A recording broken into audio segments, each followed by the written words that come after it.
Hey, if you're curious about what you can buy for $250,000 right now in the Palm Harbor and surrounding areas in around a 10-mile radius, stay tuned. I'm going to show you some examples. We'll do a quick look at MLS and give you a view of some of the data.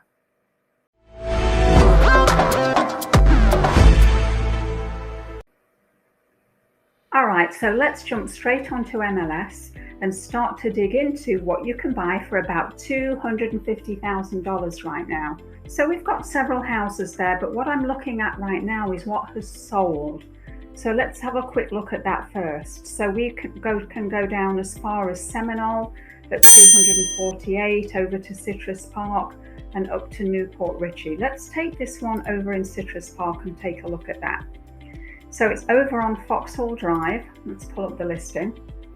So over in Pinehurst Village, this was a 3-bedroom, 2-bath house. It just closed on March 1st, 2022. It was listed at $248 and sold at $248, so 100% of list price. Let's take a quick look at the photos. So it looks like it's been painted on the outside. Actually looks like the inside has been painted there too.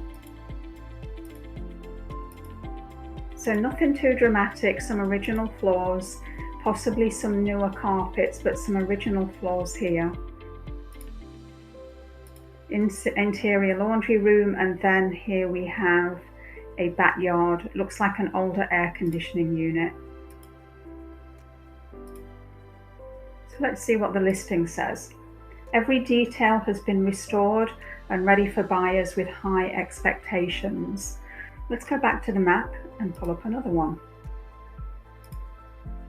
How about this one over in Clearwater, Madison Avenue, Clearwater.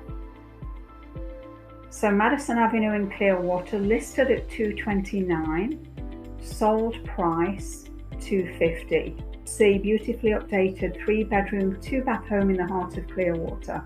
Just minutes to downtown Clearwater. This home will not last long. AC 2014, so not completely new. Roof 2014, close to schools, parks. Let's take a look at some of the photos. Okay, so this has definitely been updated.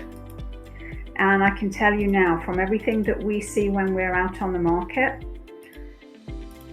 we see a lot of homes. Yeah, this has had some updates done, obviously so. We see a lot of homes that still need a good amount of work doing. So it is not surprising when you see a home where a lot of the work has been done.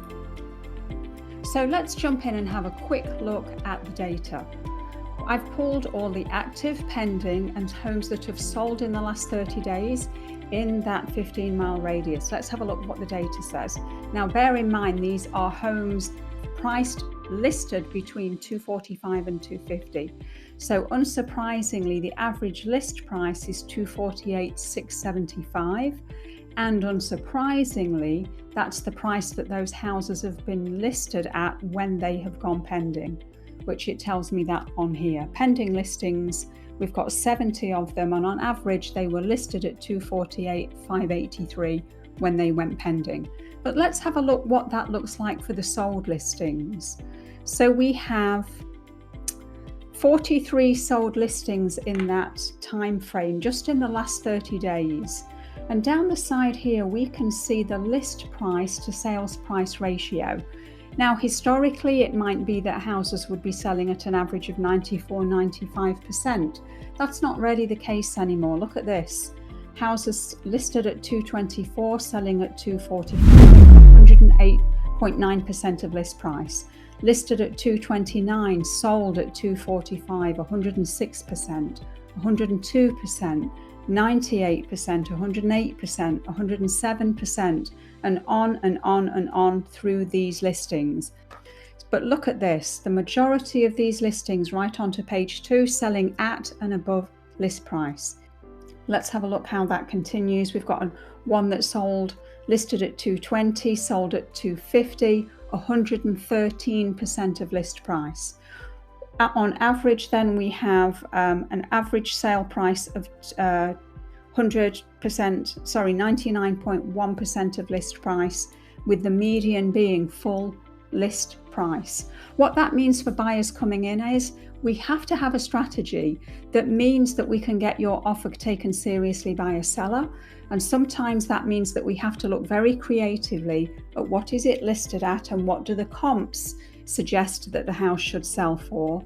But not only that, we've got what's it listed at and what do the comps suggest it'll sell for. We have what is the likely appraised value, and we also have what's the likely sales price.